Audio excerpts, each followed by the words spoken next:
दादरमध्ये शिवसेना ठाकरे गटाकडून हंडा मोर्चा काढण्यात आला।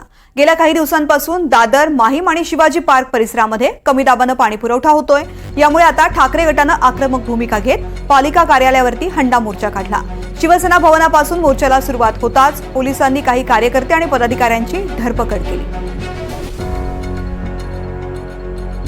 दरम्यान आंदोलनाबाबत शिवसेना ठाकरे गटाचे आमदार महेश सावंत यांनी प्रतिक्रिया दिलेली आहे, पाहूया। पाण्याचा प्रश्न खूप आहे। तुम्ही दादरमध्येच राहता, तुम्हाला माहिती आहे पाण्याचा प्रश्न आहे ना।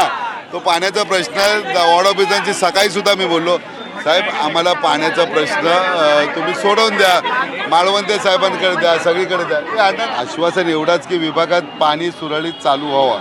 जिथे जिथे पाण्याचा प्रेशर नाही किंवा काही बिल्डिंगला खरोखर पाणी नाही, वॉर्ड ऑफिसरांना आम्ही कंटिन्यू म्हणतो। आता हे नवीन आले पण अंबी साहेबांच्या माध्यमातून आम्ही रोज आमचा तेच असते, दिवसांना 10 ते 15 जण फक्त पाण्यासाठी शाखेमध्ये येत असतात किंवा कार्यालयामध्ये येत असतात, बाकी काही नाही।